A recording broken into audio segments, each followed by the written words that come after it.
There's a quote I love sharing with people. I don't even know who originally said it, but it always kind of shocks people a little bit, but there's a reason why I share it. And it's simply this: tradition is peer pressure from dead people. Now, people get a little offended, and sometimes they think, this guy hates tradition. Why does he hate tradition so much? And I actually don't hate tradition. And I've been really cognizant that when I talk about, I used to say like traditional teachers, and I used to mean bad teachers, but the words are not synonymous. Some of the most effective things we do in education today were things that were done hundreds of years ago. When I first started writing my blog, when I think about this podcast, one of the things I really emphasized is storytelling, telling stories to kind of get my points across. That is the oldest teaching practice in history. And so why I share this today was, this is a quote I've shared with groups. I kind of jolt them. We talk about, it's not about traditional practices. It's just questioning, are we doing stuff just because we've always done it? So I share that quote, but I'm in Minnesota speaking to a school district, St. Michael-Albertville, just outside of Minneapolis. And the superintendent today was my guest. And before I speak, I'm looking around the room, trying to really observe what's going on in the space. And I see a slogan that says, excellence is our tradition. So I'm thinking, am I going to offend everyone by saying tradition is peer pressure from dead people when tradition is literally in their vision for what they do in education? So I started thinking about that terminology. Excellence is our tradition. And when you think about it that way, you can one way assume like we do traditional things that have always been done and we're going to hold on to things of the past. That's one way you might be able to interpret that. The way I interpreted that statement is the tradition of excellence is that we continuously grow and get better. No matter what is going on in our world, no matter what ideas there are out there, we have a focus on learning and a focus on continuously getting better for our staff. That is a tradition I can get behind. And why I loved having Ann-Marie Foucault, the superintendent from the school district, on today, is she has a huge emphasis not only on the learning of the districts, but most importantly, on the learning for herself. One of the things I challenge when I work with school administrators, when I work with district administrators, don't listen to me and then go back to your staff and say, here's a bunch of things you're all going to do today. The first thing you should say is, hey, I saw someone speak. Here's something I want to try. Here's something that challenged me. The first thing we should do is, how do we actually model our own learning? Because when people see you trying something new, they're more emboldened to maybe try it themselves. But when you are focused on everyone else getting better, but they don't see you doing yourself, you're not going to get people to move forward. And so Ann-Marie is such a good model of this. I loved having her on the podcast. She tells some really great stories about her experience and how they really tie into that constant focus on excellence as a tradition. So I hope you enjoy the podcast. Thank you so much for being here. Welcome back to another episode of the Innovator's Mindset Podcast.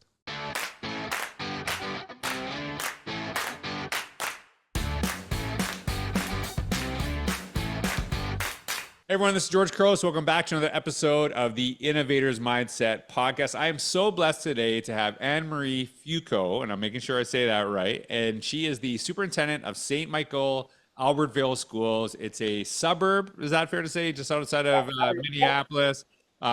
Wonderful place, amazing school. I was so blessed to be there at the beginning of the year. And so Ann-Marie, just her vision, and the team's vision. And I think what's really important is that we have to talk about vision, like visionary people and visionary in education. And you can have a great vision, but it doesn't mean that actually anything will happen with it. I find that combination of really having the vision, looking forward to really how do you empower the people you serve, but then putting the things in place to actually make that happen. You have both of those things. So sometimes it's one or the other, and it's not necessarily a good recipe. So Ann-Marie, thanks for taking time to be on the podcast. Thanks for having me at the beginning of the year. If you can just tell everyone who you are, what you do today, and how you got there, I think it's a great place to start.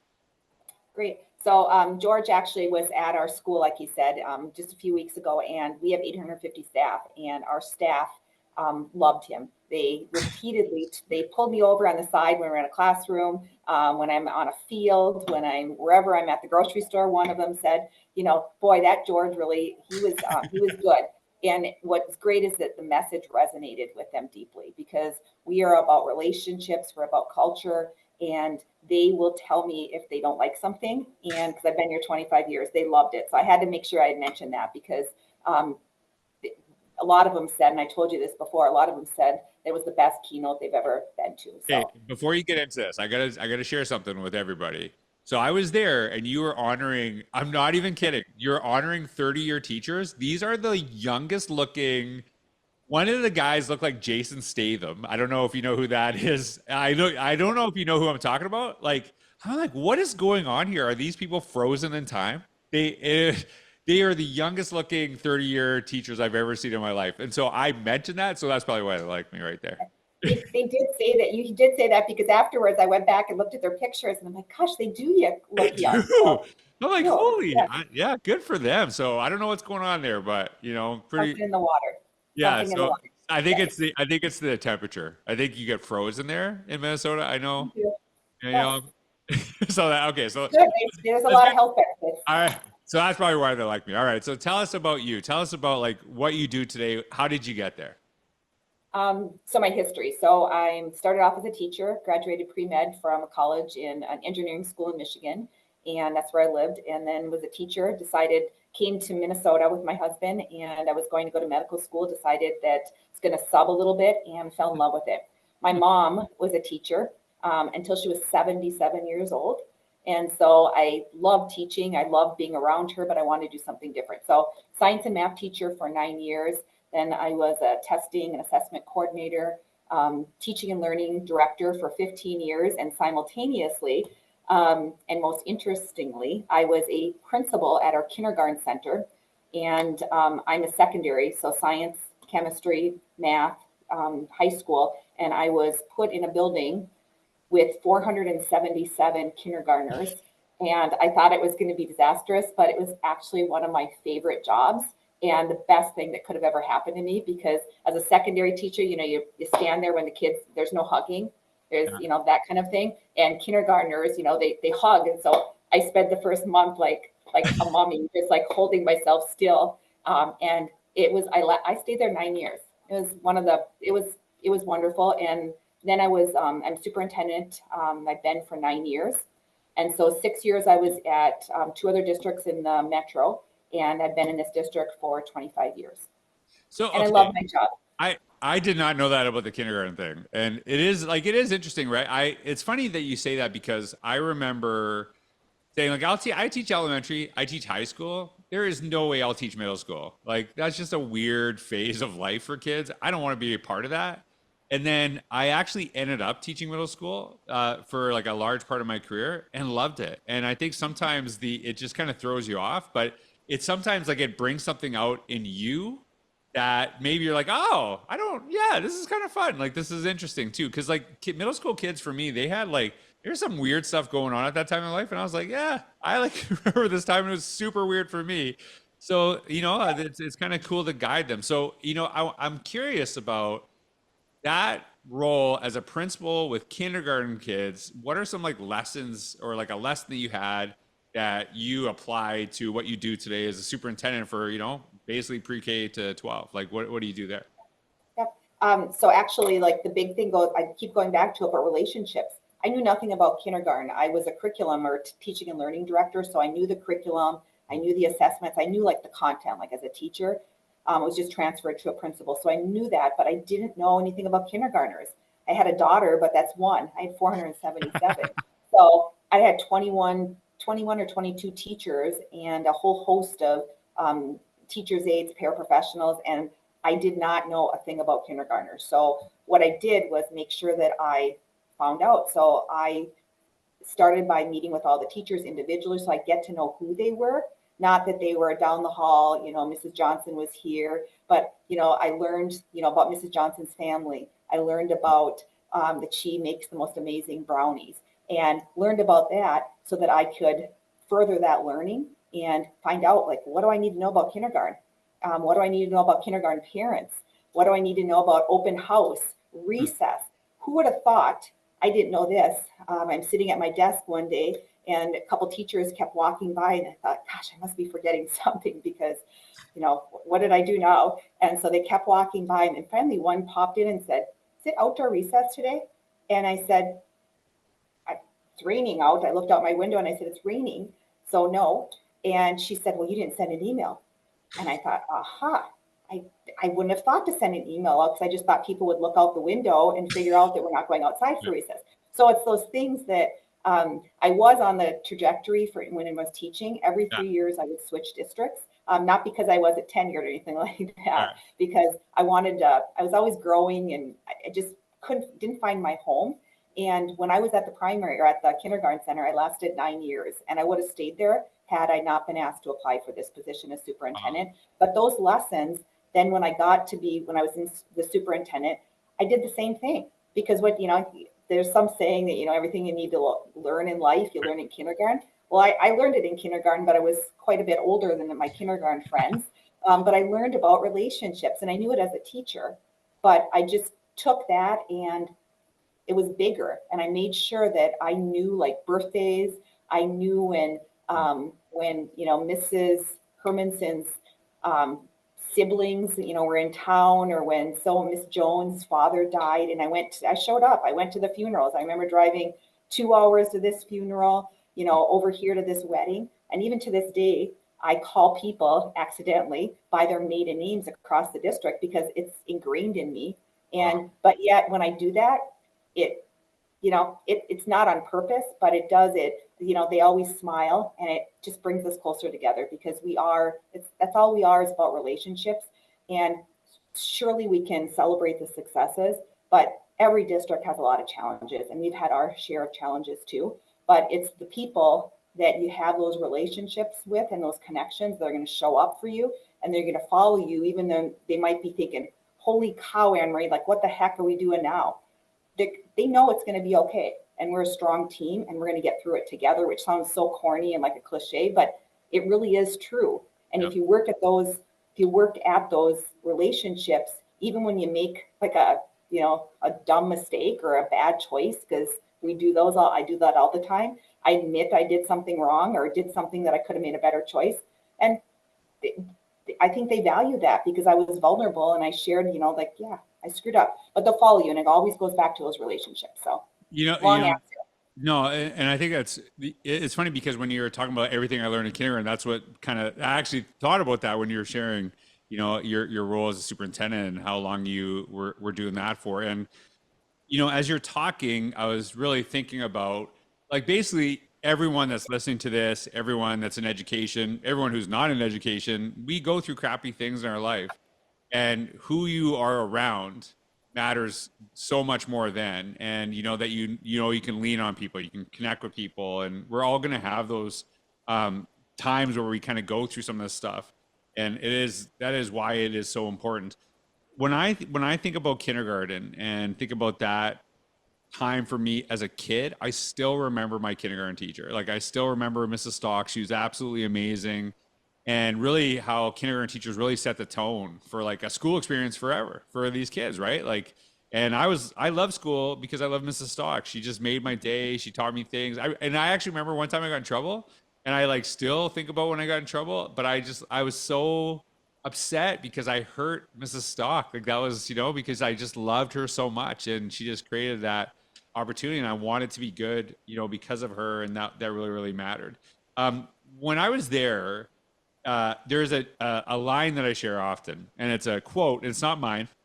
It's kind of like an internet meme, and it's tradition is peer pressure from dead people. And I always think it's like a little jolting statement, and I find it always gets a little laugh. People are like kind of thrown off when I share it, and I very clearly articulate I'm not against tradition, and in fact I'm telling stories, which is the oldest teaching practice known in history, is the importance of telling stories. So I tell people, look, if you've done things 100 years ago and you're doing them today and they work for kids, keep doing it. In fact, on the opposite side, if you're doing new stuff that doesn't work, you shouldn't be doing new stuff just because it's new.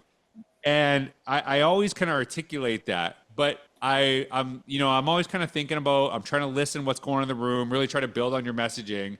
And I notice everything in the room, and I notice behind you, there's a sign that says, excellence is our tradition. So tradition is literally in the tagline of the school district. So I'm thinking, like, am I going to like offend everybody by saying this, and am I going to cause an issue? But then I actually wrote a post about it, and I'll share it. It'll be in the link down below, because when this is posted, that will be available as well. But when you think of that terminology, excellence is our tradition. What does that mean to you? And like, what does that mean to your school district? Well, it's interesting. When you say the word tradition, I think of like my grandma. I think of, the old things that we used to do, like gather for meals, things like that. But here in our district, excellence, it means it is a tagline, but it's ingrained in everything we do. So what we do really well is we engage and we empower our team. And I love to say yes when people come into my office, or when I see somebody in the hallway, I'm in a classroom, and they say, "Hey, we should try this." I don't just say yes automatically, but we talk through it, have a conversation. We are always looking for ways to get better. In fact, I have a quote on my wall here that says something to the effect, "When you know better, do better." And that's what that excellence is about, because we know, and it's not just I know, we know collectively, our team, and we're a team of 850 strong, from our bus drivers to our food service to our custodians, our teachers, our principals, all of them. We're a team. And when we know better, and there's lots of ideas, and they're all out there working with kids, they're working with families. And when something needs to get changed, we change it. A lot of school districts, at no fault of their own, get stuck in this like the holding or this waiting space. I think there's a book, Dr. Seuss, All the Places You'll Go, that I used to read to my 8th graders, used to read to kindergartners, high schoolers. There's this waiting space where you just hang out and you wait for something to happen. I don't want to be in that waiting space. Sometimes you can't avoid it, but I want to be taking action. And I use that term a lot. And really that drives what we do. We want to be excellent. And it's an excellent, not just in academics, in arts, in activities, in sports, relationships, every single thing we do, we want to be excellent. And that's how we put kids first. That's how we make our learners be. I got that from you. That's how we make our learners better, is by infusing that excellence. And not everything we do, we have a lot of room to grow and be better, but we really try to sometimes take risks. Sometimes, sometimes things work and we admit it and we move on. And the other thing that it means is not just doing the flavor of the month. We don't really believe in sending, we do send staff occasionally to professional development. I'm active, our principals, our staff members are active in their professional organizations, but at the same time, we go and we bring it back and we talk about it. And if it fits into what we're doing, or we think it could really help kids and we have room for it, we do it. Otherwise, we put on a shelf. And when the time is right, and it might not ever be right, then we take it off and we work on it. But excellence it's dynamic. It's not, our tagline says it's our tradition, but it's not that we're doing the same things we were a long time ago. We're continuously morphing, we're improving, and we're getting better. And we're pushing our kids, that continuous improvement. And I don't know, continuous improvement is kind of a tired term in my opinion lately, but it really is, that growth is important. And innovation. So the interesting thing is I travel all over and I get to see these school districts, and the school districts that I feel are just doing amazing things and just so far ahead of everyone else, they always have this little sense of dissatisfaction. Like they're just a little dissatisfied. Think like, hey, we can get better at this. We can kind of do this. And you can see they have like a focus on continuously getting better, a focus on learning. The districts that are like, we're awesome. Those ones are like, I don't know if you are, because they're just kind of like, we're here, we're good. And especially, there should be nothing should be synonymous with the term learning organization more than a school or a school district, right? Constantly getting better. And it does start at the top. And I'll give you a good example of this for everyone who's listening. Before we got on the podcast, Ann-Marie is rereading Innovator's Mindset. It's like she was studying for this podcast, and I was like kind of thrown off by that. But she's always trying to get better. And one of the things that really resonated with me when we were talking about this, you're reading it and you're like, yeah, it's kind of like, it's not to like get on new ideas, but like kind of like, hey, how do I use some of the stuff here in this book to really kind of really rethink how we're maybe doing something currently, really pushing. And one of the things that you talked about is moving past engagement to true like empowerment. And that's something I talk about, very passionately passionately, not only in the book, but I think hopefully in everything I do. So like, how do you really kind of focus on empowering learners, right? And I'm not just talking students, but your staff. Like, what does that look like, in your school district, that focus on empowerment? Mm-hmm. Yep, and that's why I think your book resonated with me. It We did throw certainly me off. want It to. did throw me off when you're like, I I'm like, know, oh, okay, sorry. I no, know. I it even was have good. like tabs. I Yeah. love it. I love it. That was like, because not everyone, and I really appreciate it's not, I appreciate, of course, you're reading my book, but I more appreciate you're like trying to get better. Like you're always trying to get better. You can just say, I'm superintendent, I'm good, Yeah, and no, that's oh no, good. I'm always, we're always trying to get better. Love it. But I think when I was younger, I used to maybe stop at engagement. Mhm. So we would send, like in kindergarten, we would send a newsletter out, or the peak of the week, the teacher weekly newsletter, and we'd send it out. And we would think we were engaging our families. We would think I would send the bulletin out to staff. I was engaging staff members. But are you really? I mean, you might be engaging them, but then what's next? What good is engaging them if Right. you're not going to do anything with it? And I just said, like, take action. And I think of that as empowering them. And it can't just be me taking action. I'm one person on our 850 member team. I want to empower staff. I want to empower our food service, our kitchen managers. I want to empower our custodians. I want to empower our teachers. I want to empower our paras. So the first step, I think, is engaging them. So once you get them engaged, and then giving them the tools they need so that they can run, and also giving them permission to make mistakes, or to be vulnerable. I used to think in my younger days, as my 9th year superintendent, that I had to know all the answers and I had to know everything there was to know about every topic. Hence, it's still a habit reading books, but I don't. And it was I don't know, 6, 7 years ago that I finally realized I don't have to know all the answers. Mhm. I'm surrounded by really smart people that they have the answers, and if they don't, they're going to grow, and I'm going to grow. We're all going to be better if they try things, and I give them the permission to try it. But then I also they have that trust in me that they might fail, and it's okay because we're going to get through it, and we'll just maybe tweak the idea, or maybe we'll throw it out because there's a lot of ideas that are bad. So I think that empowerment is huge.